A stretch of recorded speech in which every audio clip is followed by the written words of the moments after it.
자, 아까 점유권의 뜻이 뭐라 그랬죠? 뭘 불문하고 본권 유무를 불문하고 물건에 대한 사실상의 지배를 보호하는 권리가 점유권이라고 그랬는데 칠판 한번 볼까요? 자, 갑 이 사람은 건물 소유자입니다. 그다음 을이라는 사람이 건물을 점유하고 있는 점유자예요. 자, 그러면 아까 점유하고 있으면 첫 번째 보호 내용이 뭐 있었죠? 유리한 점유를 봐준다는 겁니다. 두 번째가 과실 취득할 수 있고, 세 번째가 현존이익 한도에서 반환하면 되고, 네 번째가 비용상환 청구할 수 있고, 다섯 번째 물권원 청구권 행사할 수 있고, 여섯 번째 자력구제할 수 있다는 겁니다. 자, 먼저 기본적으로 점유의 모습, 점유의 종류를 좀 정리를 해보도록 하겠어요. 먼저 221페이지 볼까요? 221페이지 제일 아래쪽에 내려오시면 점유의 태양이라고 되어 있죠. 태양은 형태 더하기 모양의 준말입니다. 형태 더하기 모양, 그러니까 형태 모양을 줄여서 태양 이렇게 표현합니다. 자, 먼저 밑에 내려오시면 자주점이란 타주점이란 해서 두 줄 나와 있는데 좀 읽어보겠습니다. 자주점이란 찾았어요? 읽어보겠습니다. 시작.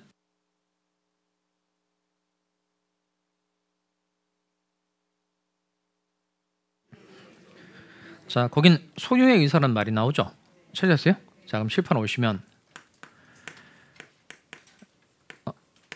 먼저 소유의 의사라는 게 있으면 이건 무슨 점이다? 소유의 의사가 있을 때 자주점이라고 하고, 소유의 의사가 없으면 타주점이라고 표현한다는 겁니다. 이 소유의 의사의 내용만 알면 자주인지 타주인지 판단해 낼 수 있는데 그 소유의 의사를 밑줄 하시고요. 거기다가 배척이라고 한번 써볼까요? 타인의 소유권을, 다른 사람의 소유권을 배척하고 내가 주인이 돼 봐야 되겠다. 이게 소유의 의사의 뜻입니다.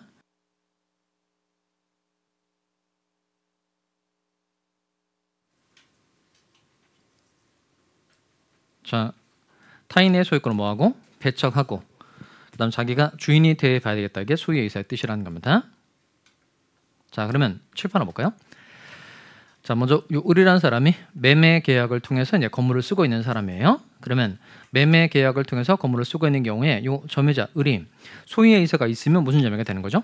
자주점유, 없으면 타주점유. 아까 소유의 의사의 뜻이 타인의 소유권을 뭐하고? 배척하고 내가 주인이 돼 봐야 되겠다. 이게 소유의 의사의 뜻이라고 그랬어요. 그러면 이 매수인에게는 소유의 의사가 있을까요? 없을까요? 매수인 소유의 의사 있다 없다? 당연히 있죠. 그러니까 매수인은 매매계약 체결하고 대금 완납해서 등기를 하면 소유권을 가져가는 사람이니까 을이 소유권을 가져가면 갑의 소유권은 유지된다, 상실한다. 상실. 결국 매수인은 갑의 소유권을 밀어내고 내가 주인이 돼 봐야 되겠다. 이런 의사 당연히 매수인에게 있다 없다? 있죠. 그러니까 매수인에게 있으니까 매수인의 점유는 무슨 점유가 되는 거죠? 자주점유. 자, 이번엔 우리 임대차 계약을 통해서 이제 건물을 쓰고 있는 사람입니다. 임대차 계약. 그러면 임대차 계약을 기준으로 하면 갑의 이름 뭐죠? 임대인. 을은 뭐가 되죠? 임차인. 그럼 이때 임차인에게 소유의 의사가 있다면 임차인은 무슨 점유가 되는 거죠? 자주점유. 임차인에게 소유의 의사가 없다면 타주점유가 되는 겁니다. 그러면 임차인에겐 소유의 의사가 있어요, 없어요? 즉, 이 임차인은 임대인의 소유권을 밀어내고 내가 주인이 되어 봐야 되겠다. 이런 의사가 임차인에게 있다 없다? 없죠. 그러니까 임차인은 임대인의 소유권을 전제로 남의 물건을 빌려서 쓰는 사람이니까 이 사람 소유의 의사 있다 없다? 없다는 겁니다. 그럼 당연히 임차인의 점유는 무슨 점이다? 타주점유라는 겁니다. 이렇게 계약 이름만 보면 자주점유인지 타주점유인지 금방 알아낼 수 있어요, 없어요? 있어요. 자, 그럼 조금만 연습해 봅시다. 요 매수인하고 똑같이 취급할 수 있는 경우라면 자주점유가 되는 거고, 임차인과 똑같이 취급되는 경우라면 이제 타주점유가 되는 겁니다. 자, 그러면 수증자의 점유는 뭘까요? 수증자. 들어가자마자 벌써 막혔네요. 수증자는 뭐냐면 증여받은 사람 얘기하는 겁니다. 그 증여한 사람은 뭐라고 하고? 증여자라고 하고, 그다음 증여를 받은 사람은 수증자 이렇게 말한다는 겁니다. 그러면 이 수증자는 매수인하고 똑같아요? 임차인하고 똑같아요? 매수인하고 똑같죠. 결국 증여받은 사람은 대금을 지급하진 않지만 등기를 해서 결국 소유권을 가져가게 되는 사람이니까 매수인하고 똑같다는 겁니다. 그럼 수증자의 점유는 당연히 무슨 점이다? 자주점유. 그다음 전세권자의 점유는 뭘까요? 전세권자.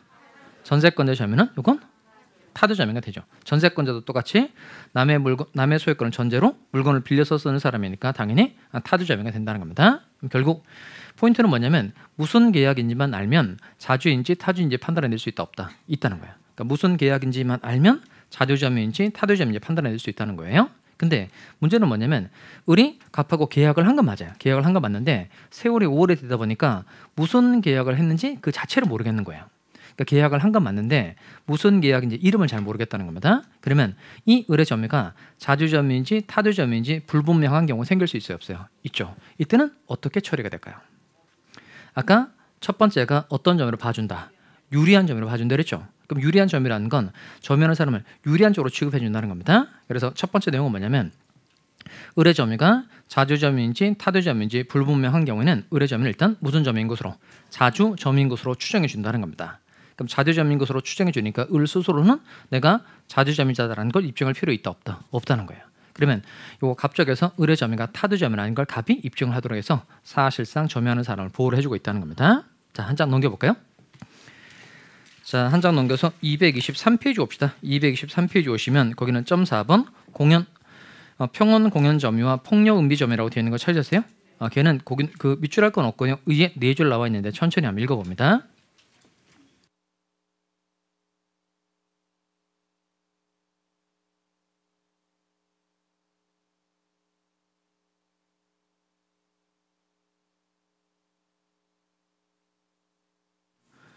자, 거기 이제 용어 정리를 좀 해봅시다. 그러면 물건을 순순히 건네받았어요? 그럼 무슨 점유가 될까요? 평원 점유가 되는 겁니다. 물건을 확 뺏어 가지고 왔다. 그럼 뭐가 될까요? 폭력 점유가 되는 거고, 그다음 누구나 다 알 수 있도록 드러내놓고 점유를 했다면 뭐가 되는 거죠? 공연 점유. 남 몰래 남 안 보이게 숨겨놓고 점유했다 그러면 은비 점유가 된다는 겁니다. 그럼 또 칠판 올까요? 여기도 마찬가지로 평원 공연한 점유인지 폭력 은비에 의한 점유인지 잘 모르겠다. 그럼 역시 유리하게 봐준다는 겁니다. 어떤 점유로 추정해준다? 평원 공연한 점유로 추정해준다는 겁니다. 그다음 왼쪽에 오실까요? 왼쪽은 선의 점유와 악의 점유. 점 2번 선의 점유와 악의 점유 찾았어요? 자, 거기는 동그라미 1번, 2번을 밑줄 하면서 좀 읽어보겠습니다. 동그라미 1번 선의 점유란 읽어보겠어요. 시작. 선의 점유란. 자, 거기 믿고서 동그라미 할까요? 믿고서. 거기다가 오신에다가 믿고서. 오신 동그라미하고 믿고서. 그다음 그 본권의 대표 중에 소유권이니까 본권 대신에 소유권을 바꿔서 이해하시면 되겠어요. 그러니까 즉 소유권이 없음에도 불구하고 소유권이 있다고 믿고서 하는 점유가 무슨 점유다? 선의 점유. 그다음에 동그라미 2번 악의 점유란이라고 되어 있는 거 찾으셨어요? 악의 점유란 그 본권을 소유권으로 고쳐서 한번 읽어보겠어요. 시작. 악의 점유란 소유권이 없음을 알거나 소유권의 유무에 관해 의심을 품으면서 하는 점유를 말한다. 알 동그라미 의심 동그라미. 자, 그럼 칠판을 보실까요? 이렇게 소유권이 없는데 소유권이 있다고 믿고서 하는 점유가 무슨 점유다? 선의 점유. 소유권이 없다는 거 알았다 또는 소유권 유무에 관해서 의심했다. 이게 무슨 점유다? 악의 점유라는 겁니다. 자, 이건 칠판을 좀 볼까요?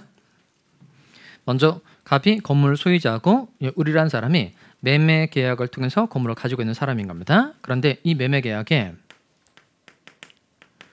무효 사유가 있고 취소 사유가 있는 거예요. 무효, 취소 사유. 그럼 무효는 뜻이 뭐죠? 무효. 처음부터 아무런 효력이 생기지 않는 게 무효고 취소는 이릉 유효한 법률 행위를 소급적으로 소멸시키는 겁니다. 그럼 이 계약이 무효가 되고 취소가 되면 소유권은 당연히 누구에게 되돌아가죠? 갑에게 되돌아가는 거죠. 그럼 을이라는 사람에게는 소유권이 있다 없다? 없는 겁니다. 자, 그런데 이 계약에 무효 사유가 있고 취소 사유가 있는 건 맞는데 을이라는 사람이 이 계약에 무효 사유가 있고 취소 사유가 있다는 걸 모르고 있어요. 그러면 을은 자기한테 소유권이 있다고 생각해요? 없다고 생각해요?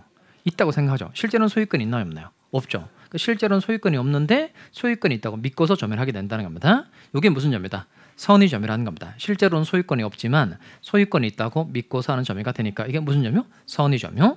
그 다음에 이 계약에 무효 사유가 있고 취소 사유가 존재하고 있다는 걸 지가 알고 있다는 거예요. 자기가 알고 있으면 이런 경우는 나한테 소유권이 없는데 또는 소유권 없을 수도 있겠는데 의심 정도는 하게 된다는 겁니다. 이렇게 소유권이 없다는 걸 알거나 소유권 유무에 관해서 의심하는 게 무슨 점유다? 이게 악의 점유라는 겁니다. 그럼 이것도 마찬가지로 선의 점유인지 악의 점유인지 불분명한 경우 생길 수 있죠. 이때는 또 유리하게 봐준다는 겁니다. 그래서 무슨 점유로 추정해준다?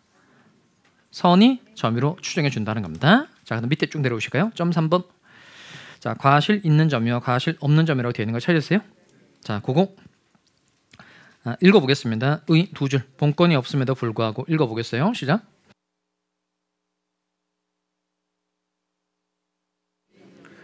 자, 거기는 본권이 없음에도 불구하고 본권이 있다고 오신까지만 밑줄합니다. 오신까지만 밑줄하고 그게 선의 점유의 뜻이죠.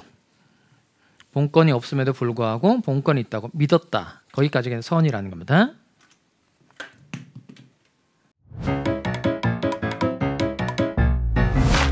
에듀윌 유료 회원만의 명품 교수 서비스.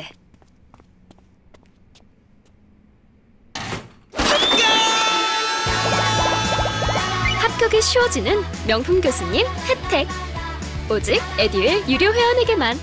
에듀윌. 자, 그러면 칠판 올까요? 자, 이렇게 선의점에도 두 가지가 있다는 겁니다. 먼저 소유권이 없는데 소유권이 있다고 믿었다. 이게 무슨 점이죠? 선의점이요. 그럼 소유권이 있다고 믿는데 아무런 잘못이 없다. 이거 무과실의 점유. 소유권이 있다고 믿는데 잘못이 있다. 그러면 선의이지만 과실이 있는 점이라고 표현한다는 겁니다. 결국 선의점을 나눴을 때 두 가지로 나누는 겁니다. 첫 번째가 선의이면서 무과실의 점유. 두 번째가 선의이지만 과실이 있는 점유. 이렇게 두 가지로 나눠진다는 거예요. 그러면 아까 선의인지 악의인지 불분명하다. 그러면 무슨 점으로 추정해 준다 그랬죠? 선의점으로 추정해 준다 그랬죠? 그 다음 과실 있는지 없는지 불분명하다. 그러면 무과실의 점유로 추정돼야 안 돼요?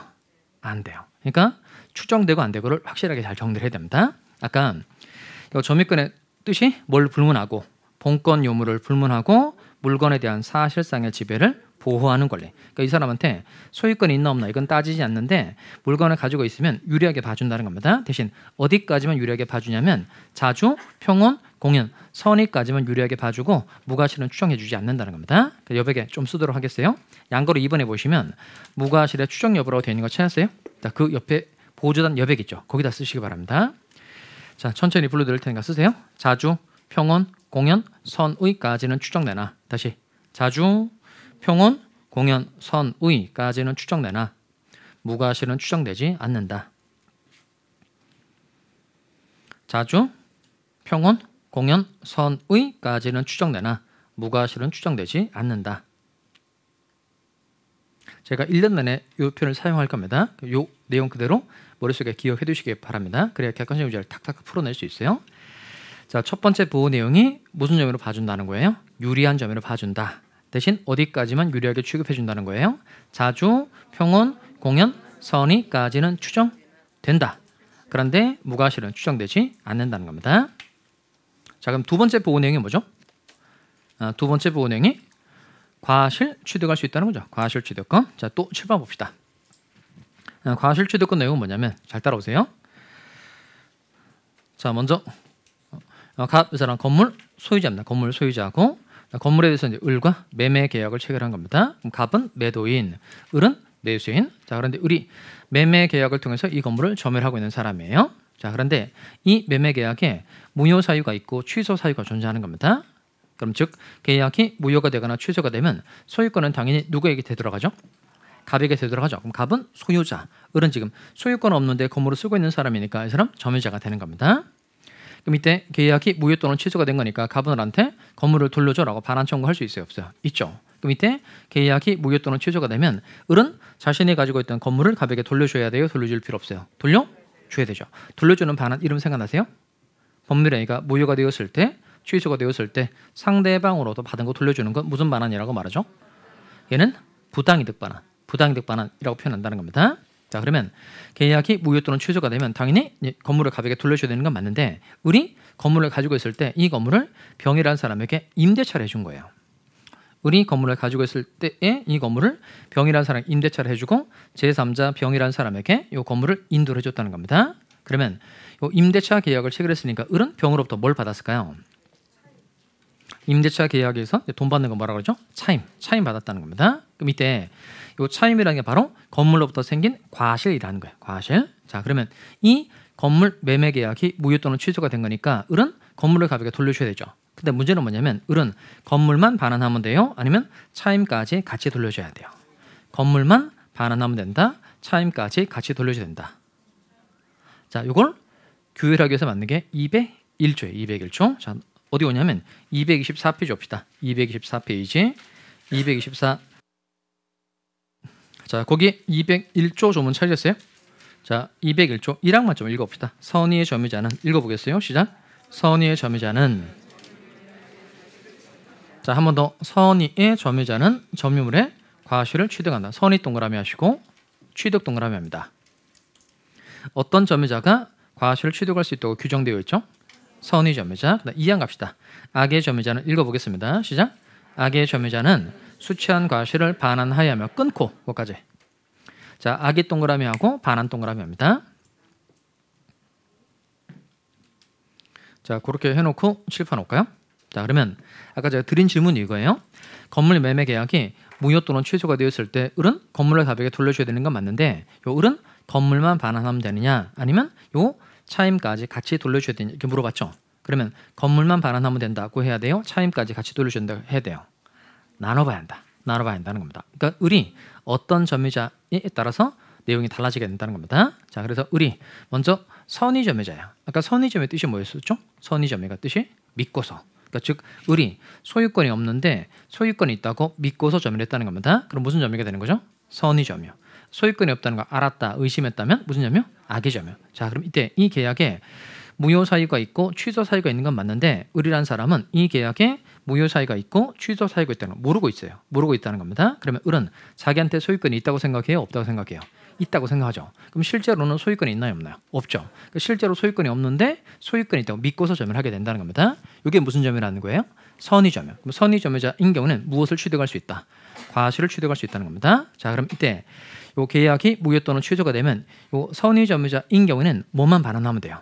건물만 반환하면 되고 요 차임은 을이 먹을 수 있다는 겁니다. 이렇게 요 선의점유자에게만 하면 과실 취득권을 줘서 사실상 지배하는 사람을 보호를 해준다는 겁니다. 반면에 을이 악의점유자예요. 악의점유자니까 자기한테 소유권이 없다는 걸 알았다는 겁니다. 그럼 이때는 과실까지 돌려줘야 된다는 겁니다. 이때는 건물뿐만 아니라 뭐까지? 과실까지 같이 돌려줘야 된다는 겁니다. 그럼 제가 처음에 드린 질문이 이거예요. 이때 요 건물 매매 계약이 무효 또는 취소가 되었을 때 제가 드린 질문이 이거죠. 그럼 건물을 돌려줘야 되는 건 맞는데 을은 건물만 반환하면 된다 아니면 과실 차임까지 같이 돌려줘야 된다. 그러면 뭐라고 얘기해야 되죠? 나눠봐야 한다. 나눠봐야 한다는 겁니다. 그러니까 다음에는 건물만 반환하면 된다고 말하거나 그다음 차임까지 같이 확 돌려줘야 된다 이렇게 말하는 게 아니고 어떻게 된다고요? 나눠봐야 한다. 나눠봐야 한다는 겁니다. 우리 선의점유자인 경우는 무엇을 취득할 수 있고 과실을 취득할 수 있고 악의점유자인 경우는 과실을 반환하도록 해서 이게 보호 내용입니다. 그러니까 을이 소유권이 있든지 없든지 상관없이 을이 소유권이 있다고 믿으면 즉 선의점유자면 과실을 취득할 수 있도록 해서 사실상 지배하고 있는 을을 보호를 해주고 있다는 겁니다. 아까 첫 번째 보호 내용이 뭐였었죠? 유리한 점유를 봐준다. 두 번째가 과실 취득할 수 있다는 겁니다. 세 번째 보호 내용은 뭐죠? 현존이익 한도에서 반환하면 된다는 겁니다. 자, 이제는 먼저 조문을 좀 읽어봐야 됩니다. 밑에 가시면 202조가 있죠. 202조 찾으세요. 자, 202조 점유자의 회복자에 대한 책임이라고 해서요. 202조는 문장 두 개로 되어 있습니다. 첫 번째 문장, 두 번째 문장. 제 1문만 먼저 읽어보겠습니다. 제 1문 첫 번째 문장 읽어보겠어요. 점유물이 읽어보겠습니다. 시작.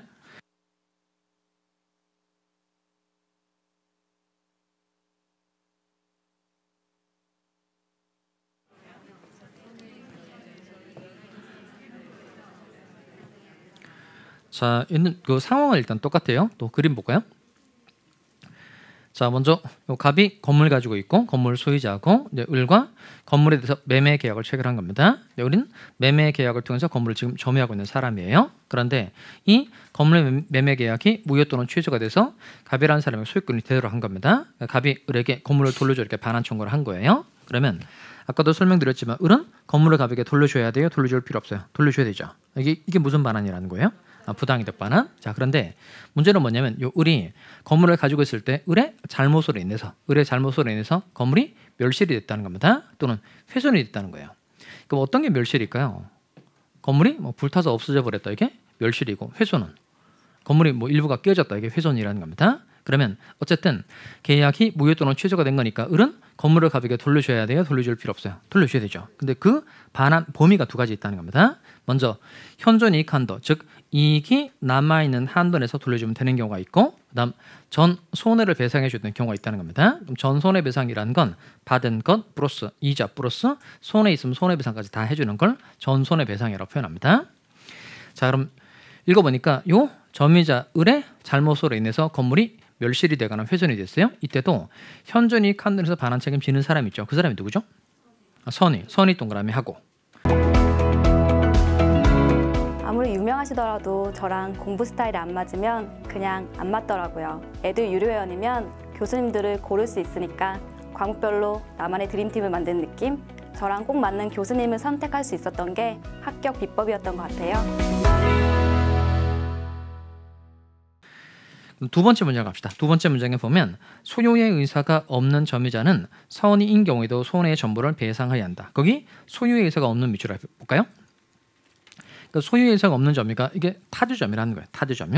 그럼 두 번째 문제가 뭐냐면 요 타주점유자는 선의인 경우에도 손해의 전부를 배상하라 이렇게 돼 있다는 겁니다.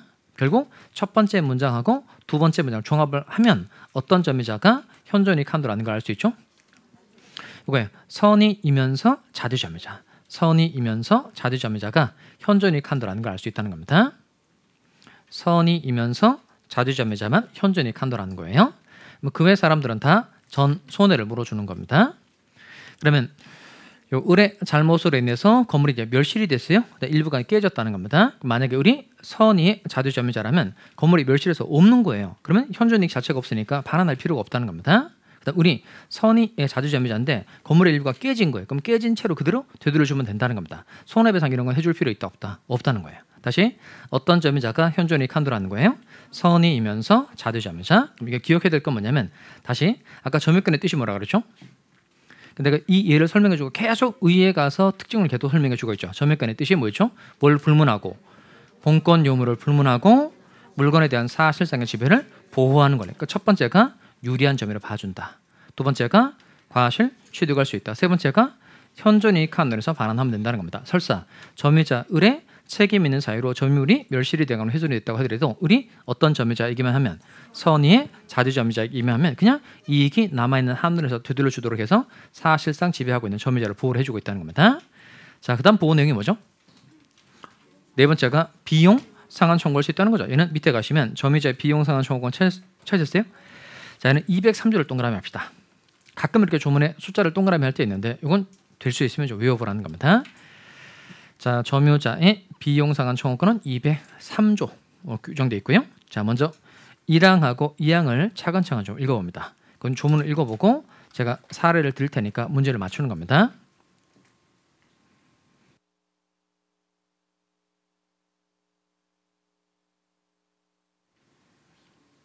동영상으로만 보시는 분은 그냥 좀만 기다리시면 돼요. 좀 이따 제가 사례 띄워드리고 예를 드릴 테니까 그때 맞추시면 되고요.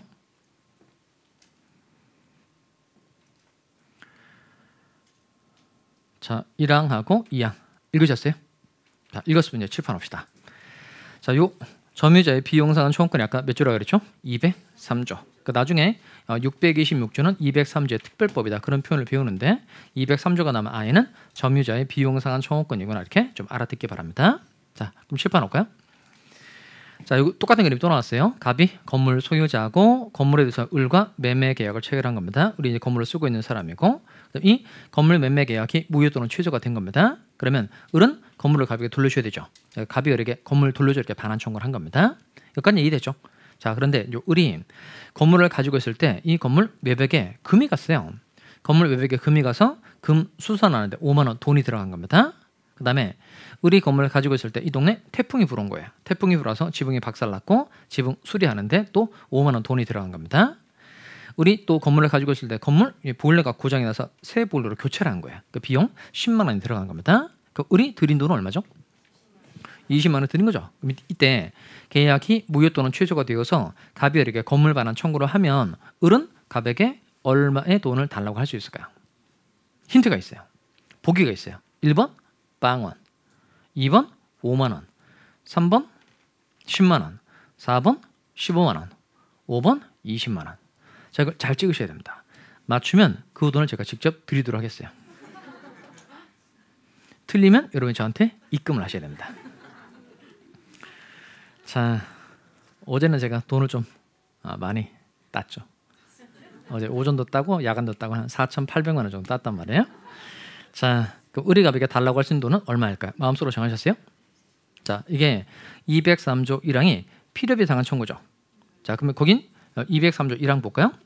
자, 보존이라는 단어 찾았어요? 보존. 그 보존 이게 현상 유지하는 겁니다.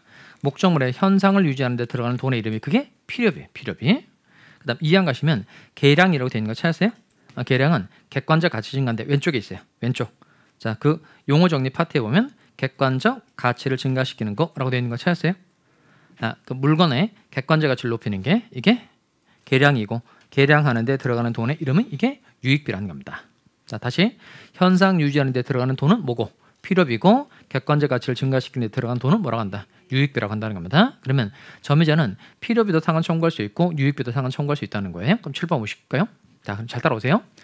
자, 이 금 수선하는데 5만 원 돈 들어간 겁니다. 이거 현상 유지한 거예요? 객관적 가치를 높인 거예요? 건물 외벽에 금이 갔으니까 더 금이 가지 않도록 메꾼 거니까 현상 유지한 거죠. 이는 필요비다, 유익비다. 필요비. 근데 이거 특별히 통상의 필요비라고 그래요.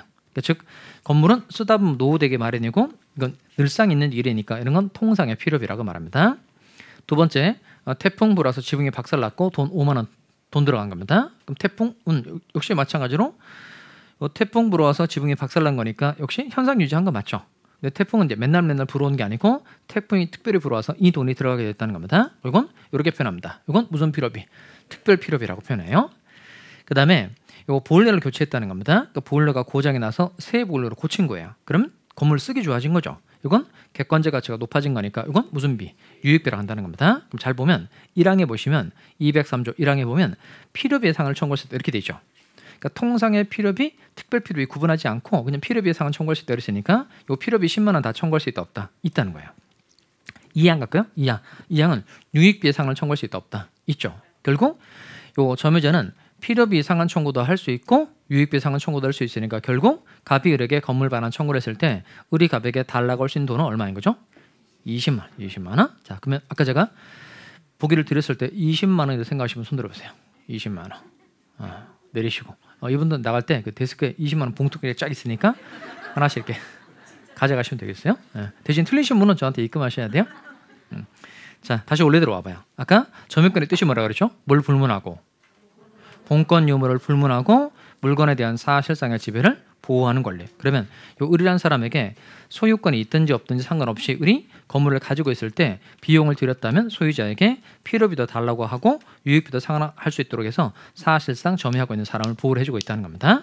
다만 을이 선의 점유자예요. 그러니까 자기한테 건물에 관한 소유권이 있다고 믿고서 점유를 한 사람인 겁니다. 그러니까 선의 점유자는 비용 상환 청구할 수 있어요, 없어요? 있죠. 근데 을이 악의 점유자예요. 자기한테 소유권이 없다는 걸 아는 사람이에요. 건물에 대해서 자기한테 소유권이 없다는 걸 알고도 이런 비용을 들인 거예요. 그럼 이런 사람은 비용 상환 청구할 수 있어요, 없어요? 할 수 있어요. 이게 시험입니다.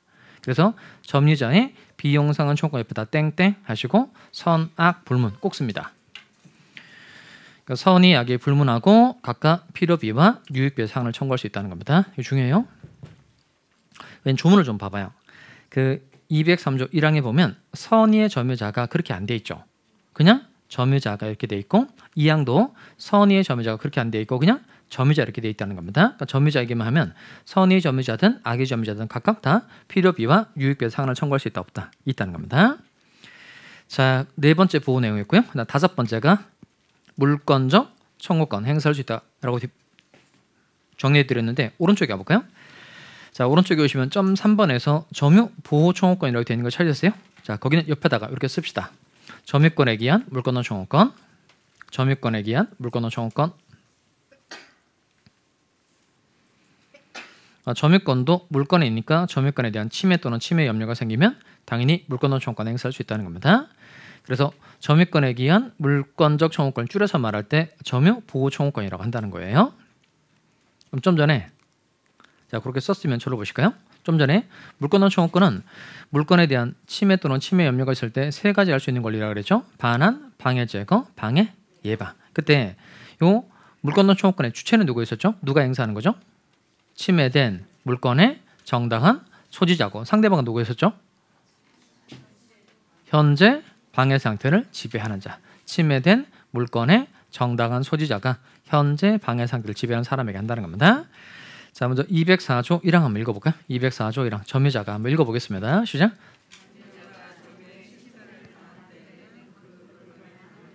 자, 침탈 동그라미 하시고 갑이 물건 하나 가지고 있는데 을이 갑을 들고 훔쳐가지고 갔다는 겁니다.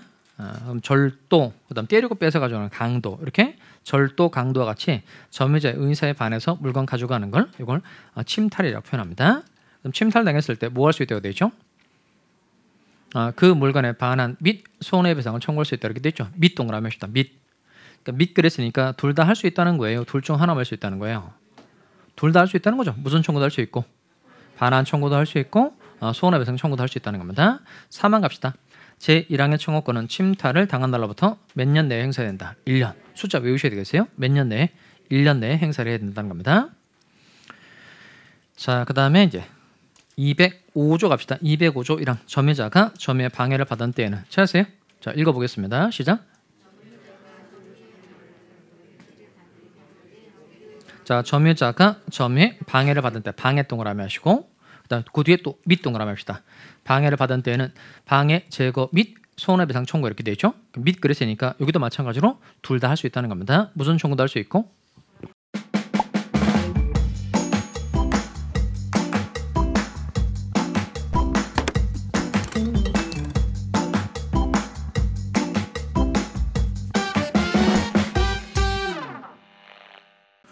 방해 제거 청구도 할 수 있고 손해배상 청구도 할 수 있다는 겁니다. 자, 그다음 2항 갈까요? 전항의 청구권은 방해가 종료한 날로부터 몇 년 내에 행사해야 돼요? 1년.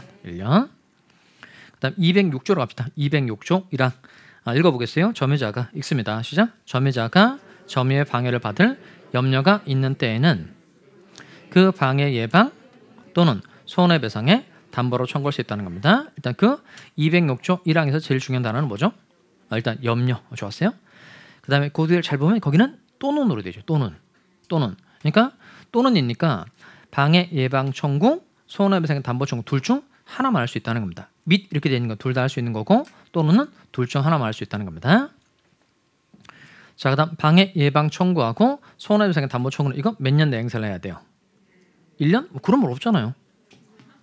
막 얘기하시면 안 돼요. 그 아까 204조 3항은 1년 내에 행사해야 된다. 205조 2항은 1년 내에 행사해야 된다. 이런 말 있죠. 그러니까 206조는 그런 말 없죠. 막 만들어내시면 안 됩니다. 이건 완전 물권법정주 위반이에요. 자, 그럼 7번 다시 봅시다.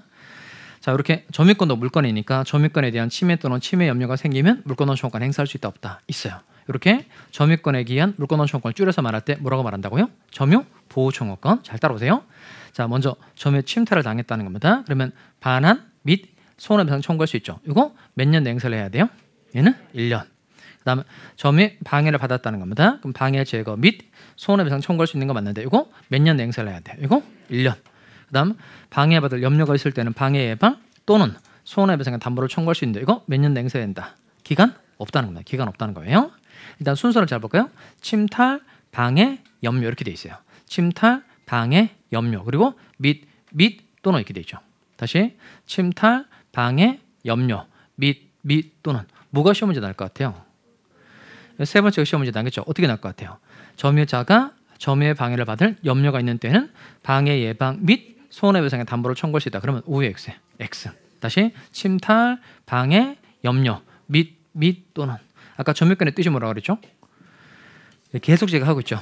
뭘 불문하고 본권 유무를 불문하고 물건에 대한 사실상의 지배를 보호하는 권리가 점유권인데 이 사람한테 소유권이 있든지 없든지 상관없이 물건을 점유하고 있는데 점유권에 대한 침해가 생기면 물권원 청구권 줘서 사실상 지배하고 있는 사람 보호를 해주고 있다는 겁니다. 그다음 6번째가 자력구제 할 수 있다는 거죠. 자력구제. 자, 그러면 자력구제는 오른쪽 페이지 밑에입니다. 225 페이지.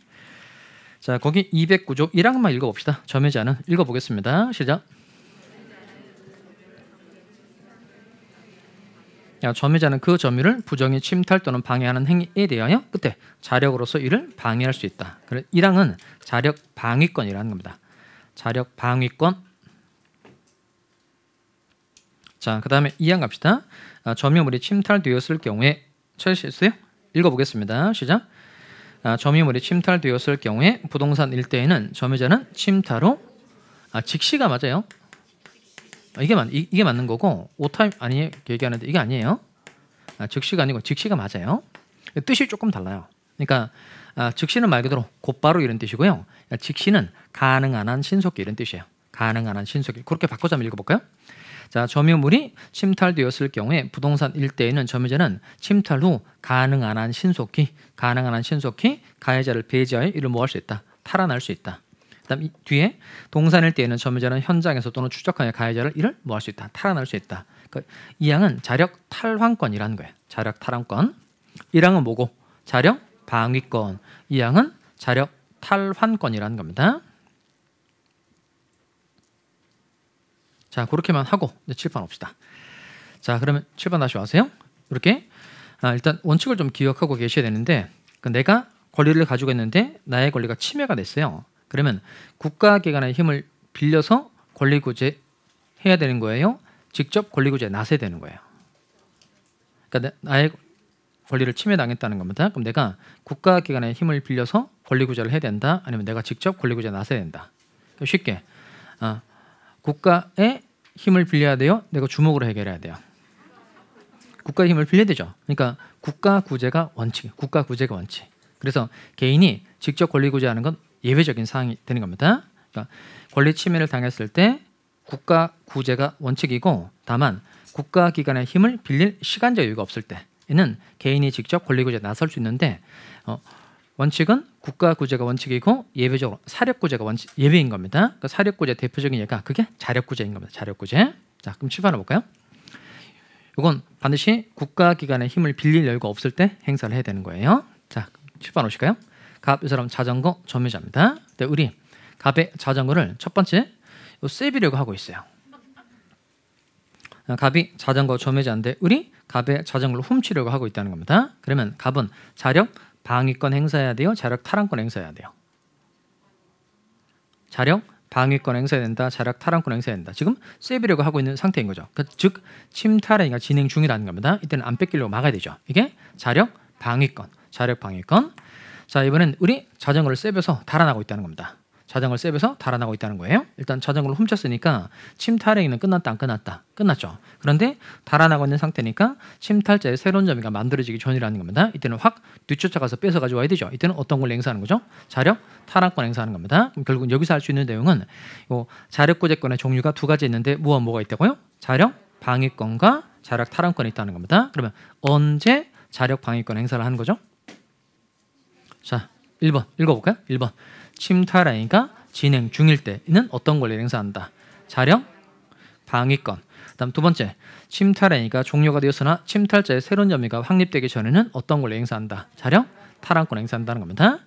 자, 이제 기억해야 될 건 뭐냐면 이게 점유권의 마지막 보호 내용이죠. 마지막으로 해보겠어요. 그 점유권의 뜻이 뭐죠? 뭘 불문하고? 그러니까 다 기억 못해도 이건 기억해야 돼요. 뭘 불문하고? 본권 요물을 불문하고 물건에 대한 사실상의 지배를 보호하는 권리가 점유권인데, 이 사람에게 소유권이 있든지 없든지 상관없이 자전거를 가지고 있다는 겁니다. 물건을 점유하고 있는데 국가기관의 힘을 빌릴 여유가 없다면 자력구제권 행사할 수 있도록 해서 사실상 지배하고 있는 사람을 보호를 해주고 있다는 겁니다. 이제 이해되죠? 자, 그러면 문제 풀어보겠어요. 이거 잘 푸셔야 됩니다. 다시 잘 풀어야 되는 이유가 있죠. 일단 풀어서 맞추면 어떻게 되는 거죠? 맞추면 퇴근, 틀리면 1교시로 또 소급하는 거예요. 1교시로 소급. 자, 잘 풀어보세요.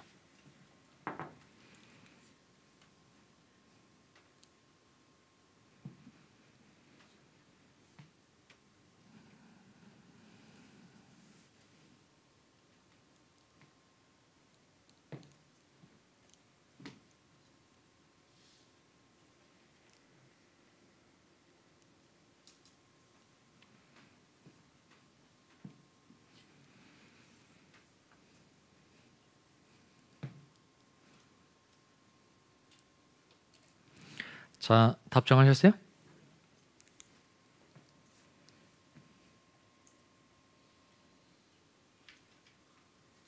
자, 그럼 한번 해봅시다. 점유권에 관한 설명으로 옳지 않은 것은, 점유권의 뜻이 뭐였었죠? 이 정도는 말할 수 있어야 되죠. 뭘 불문하고?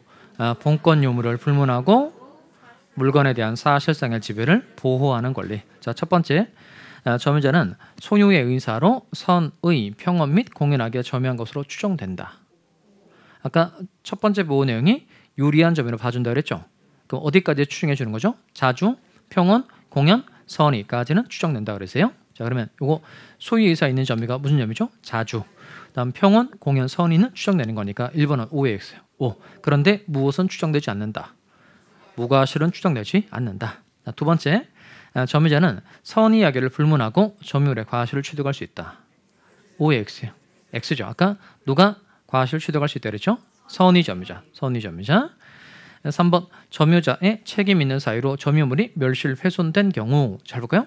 선의의 자주점유자는 이익이 현존하는 한도에서만 반환 책임진다. 맞죠? 아까 누가 현존이익 한도라고 그랬죠? 선의이면서 자주점유자. 4번 악의 점유자도 회복자에게 점유물에 지출한 필요비와 유익비의 상환을 청구할 수 있다. OX요. 오, 이거 중요했었죠? 그러니까 요 비용상환 청구는 선의 점유자도 악의 점유자 각각 청구할 수 있다 없다 있다는 겁니다. 다음 5번 점유자가 점유에 침탈을 당한 때 침탈 기억하셔야 되겠네요. 침탈을 당한 때는 그 물건의 반환 및 손해배상을 청구할 수 있다. 아까 침탈, 방해, 염려, 그다음 및 또는 이었었죠. 그럼 침탈 당했을 때는 반환 및 손해배상 청구할 수 있는 거니까 OX예요. 오, 정답 몇 번이죠? 자, 2번. 자, 그러면 이때 점유권의 뜻이 뭐예요? 이 정도 마무리 지어야지 이제. 거의 2시간 동안 거의 피를 터면서 설명했는데 점유권의 뜻이 뭘 불문하고 본권 유무를 불문하고 물건에 대한 사실상의 지배를 보호하는 권리. 6가지 보호 내용이 있다 그랬어요. 자, 유리한 점유로 봐준다. 과실 취득할 수 있다. 현존이익 한도에서 반환하면 된다. 그 다음 비용상환 청구할 수 있다. 그리고 물권원 청구권 행사할 수 있다. 그 다음 자력구제 할 수 있다. 자, 이거 두 문자로 쭉 연결을 하면 아까 제가 색깔 칠해놓은 걸 연결하면 이거예요. 유리를 깬 과실이 현존하니 비용을 물자 이겁니다. 유리를 깬 과실이 현존하니 비용을 물자. 그렇게 하면 6가지 내용을 다 정리해서 외울 수 있게 됩니다. 자, 오늘 여기까지 하고 마치도록 하겠습니다. 수고하셨습니다.